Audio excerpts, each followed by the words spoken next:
Hi, my name is Norm Walker. I'm from Regina, Saskatchewan. Congratulations to Storytelling Alberta, also known as TALES, the Alberta League encouraging storytelling. 2022 marks 40 years of great work by Alberta storytellers promoting the art of storytelling in Alberta, throughout Canada, and frankly around the world. I've come to know a lot of the Alberta storytellers, mainly through Canada's national storytelling organization, Storytellers of Canada, Contour de Canada, at national conferences over the years. And I've also been an honored guest at the Edmonton Storytelling Festival twice. The story I have for you today is kind of two stories in one, or more accurately, a story song that emerged from a true family story. For the lack of a better title, I'll call it The Return of the Ring. No, not that ring, Gollum. It's another ring. And the story song is called The Ballad of Louis and Kayla. And it goes like this. In July of 1966, my oldest sister Audrey married a fine farmer gentleman named Wilbur Wilson. Now, many of us call him Willie, but he also answers to the name of Bill. And Audrey and Willie settled on Willie's family farm in the far southwest of Saskatchewan, only about 10 miles from the Montana border, where they raised 5 fine children. About 5 years after Audrey and Willie were married, Willie was driving down an isolated dirt road, a road known locally as the Varsity School Road, because there used to be a one-room schoolhouse there named Varsity School, which coincidentally was where Willie received the first part of his formal education. And it being summertime, he had the window of the truck open, and as is not uncommon, a grasshopper flies in the window, lands on the front of his coveralls. Well, Willie thinks nothing of this. He just reaches down, picks up the grasshopper, and flings it back out the window and keeps on driving. A few minutes later, he notices his wedding ring is gone. Now, I don't know how many of you have ever lost a wedding ring or an engagement ring unintentionally, but these things are important. So, of course, Willie goes back to the spot on the road. He knows the road very well, and approximately where he had thrown the grasshopper out, and gets out, looks around, cannot find the ring. Not that day, not the next week, not the next month, the next year. Decades go by. And to make a long story short, 46 years later, a young woman is out for a walk on that road. And this in itself is pretty unusual, because the area I'm talking about is pretty sparsely populated. Almost nobody lives out there.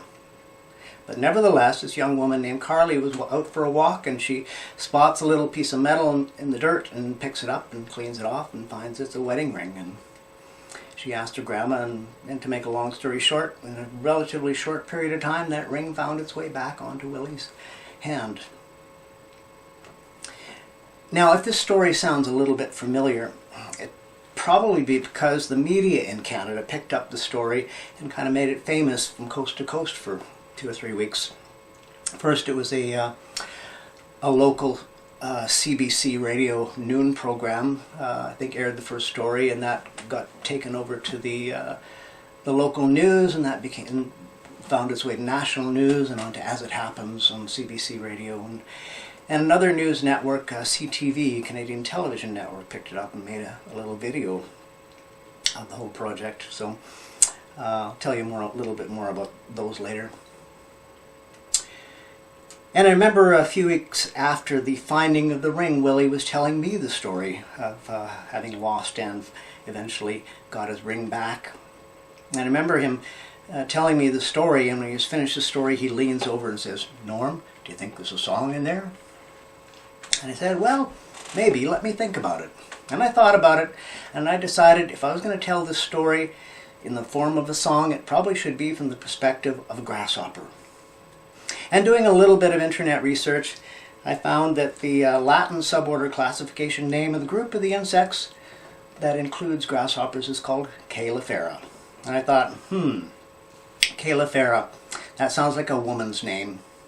And if there's a woman involved in the story, that can only mean one thing.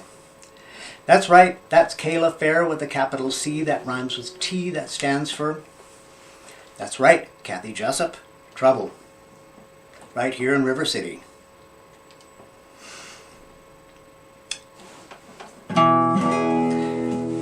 So this became the Ballad of Louis and Kayla Fair, and it goes like this.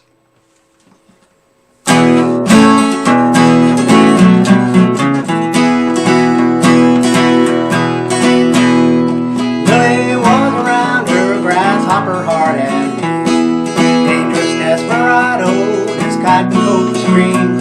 It was on one August afternoon down by the varsity bar. His compound I was roaming when he saw her bar. Her name was Kayla Fair, she had an olive hue, loveliest antenna that Louis ever viewed. He asked her if she'd marry him, she said sure, but just one thing, you'll have to prove your love to me and find a wedding ring.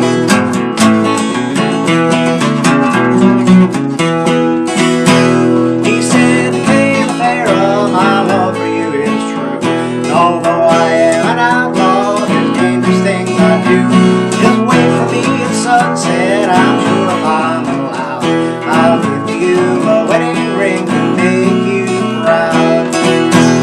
He lifted up his hopper legs and with a mighty bound, away flew around the road, then came a rumbling sound. A farmer named Bill Wilson came driving in his truck, so Louis went in the window, no coveralls he stuck.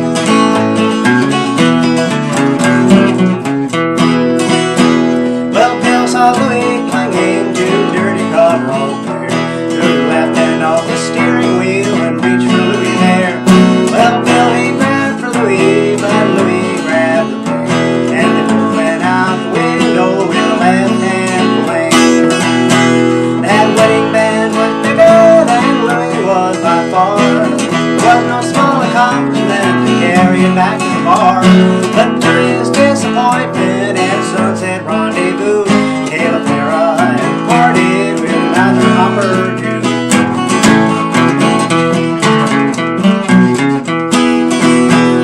The last we heard of Louis was moving on down the road.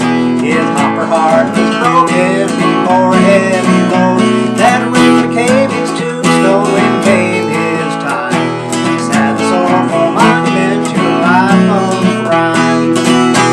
So that then is a story, and though it strange but true, 46 years later that ring returned to view, though slightly stained with Louis' tears, maybe it was spit. By miraculous turn, the ring returned to Bill, and it still fit.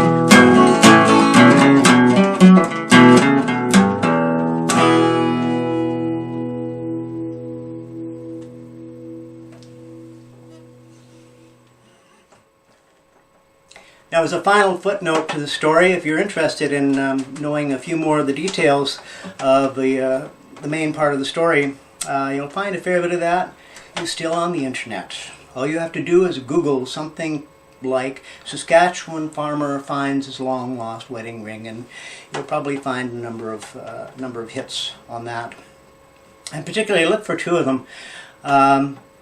One of them is posted by CBC, Canadian Broadcasting Corporation. They have a very nice little write-up of the whole story, along with some pretty good photographs of Audrey and Willie and wedding ring and Varsity School Road and so on. The other major one to look for is the video that CTV, Canadian Television Network, put out. That was actually kind of a big deal because it's about a 3-hour one-way drive all the way out to Varsity School Road, and so it was pretty much of a long all-day project for that news crew to get out there and back and so on. But anyway, that thing is still archived there if you're interested in spending a little bit of quality time with Audrey and Willie, and Carly's on that video as well. So, so if you have any doubts about the veracity of what I'm telling you, you can confirm that all there. Once again, congratulations to Tales on 40 years of great work.